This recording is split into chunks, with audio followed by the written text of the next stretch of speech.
Indonesia merupakan daerah yang memiliki beragam budaya dan bahasa. Salah satunya adalah yang akan kita bahas, yaitu Pulau Jawa. Pulau Jawa merupakan salah satu pulau yang memiliki tempat wisata yang paling indah dengan dialek dan bahasa yang unik.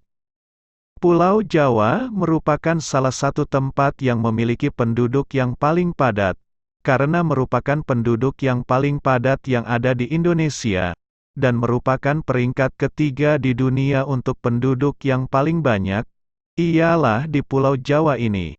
Sehingga, dalam hal ini pulau ini merupakan pulau yang amat diminati dan paling banyak dikunjungi oleh para wisatawan yang ada di mancanegara. Pulau Jawa adalah pulau yang memiliki jumlah paling padat penduduknya di Indonesia, sehingga dengan adanya tempat wisata, bahasa, dan penggunaan dialek yang unik, membuat Pulau Jawa ini memiliki beberapa fakta yang harus diketahui.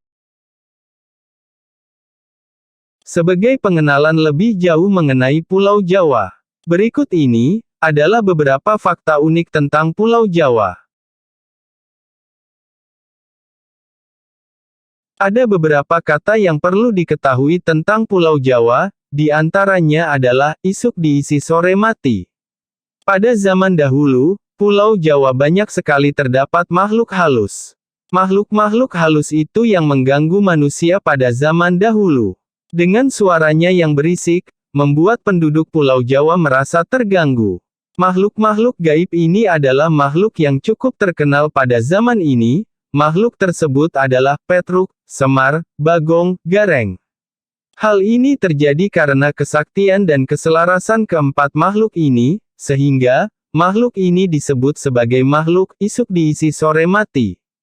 Yang dimaksud dengan isuk diisi sore mati adalah manusia tidak bisa hidup di Pulau Jawa ini, sekalipun hidup, pasti akan ada sebuah pertumpahan darah dan peperangan, ataupun bencana alam di antara mereka. Fakta selanjutnya, yaitu tentang Aji Saka, penakluk di Pulau Jawa. Perlu diketahui, bahwa Aji Saka ini merupakan seorang penakluk Pulau Jawa, yang memiliki cerita yang sangat unik tentang Pulau Jawa tersebut. Cerita tersebut, adalah Aji Saka merupakan seorang yang menciptakan kata-kata Jawa, yaitu, Hono Coroko.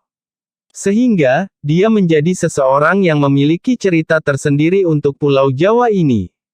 Namun, dalam hal ini fakta tentang Aji Saka penakluk di Pulau Jawa, mungkin memang masih banyak yang belum tahu.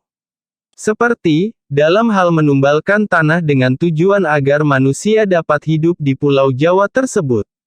Namun dalam hal ini, Aji Saka penakluk di Pulau Jawa sudah menciptakan abjad bahasa Jawa di Pulau Jawa ini. Namun, hal ini dilakukan dengan kesadaran penuh, bahwa, Pulau Jawa ini adalah pulau yang sering terjadi peperangan. Setelah ditelusuri lebih lanjut, hal ini terjadi karena daerah ini, dihuni oleh makhluk gaib, yaitu Semar, Bagong, Petruk, dan Gareng. Sehingga dengan melihat itu, barulah Aji Saka memberi tumbal dan doa, agar tanah Jawa ini dapat dihuni oleh manusia. Syekh Subakir adalah waliullah pertama di Pulau Jawa. Ternyata, perlu diketahui bahwa, Raja Aji Saka tidak selamanya dapat memimpin di Pulau Jawa ini. Pada masa yang semakin berkembang, Raja Aji Saka mulai memudar masa kepimpinannya tersebut, sampai pada masanya, Raja Aji Saka tidak memimpin lagi. Dan pada saat itulah mulai berdatangan para jin dan makhluk gaib lainnya. Pada saat itu, jin sangat berkuasa di Pulau Jawa. Adanya hujan lebat, banjir, longsor, dan bencana alam di mana-mana, sering terjadi hal-hal yang tidak mungkin, sehingga sangat sulit sekali untuk manusia dapat bertahan hidup di Pulau Jawa ini. Melihat keadaan ini, datanglah waliullah pertama, yang sangat miris melihat keadaan di Pulau Jawa tersebut. Kemudian Syekh Subakir menumbalkan Kolo Cokro, yang ada di Gunung Tidar, sehingga, Sampai saat ini hal tersebut dapat digunakan. Setelah itu, Pulau Jawa kembali ke dalam keadaan semula, yang aman dan damai. Namun, masa kepemimpinan Syekh Subakir juga berakhir lama-kelamaan. Hal ini juga masih saja menjadi pertanyaan. Sehingga, keadaan Pulau Jawa kembali terancam. Fakta selanjutnya, adalah setelah Syekh Subakir kembali ke Turki, dan terdapat penerusnya yang baru, sebagai Waliullah kedua, di antaranya adalah Sunan Kalijogo. Dalam hal ini, Sunan Kalijogo mengubah pemikiran penduduk Pulau Jawa tentang Semar, Petruk, Gareng dan Bagong.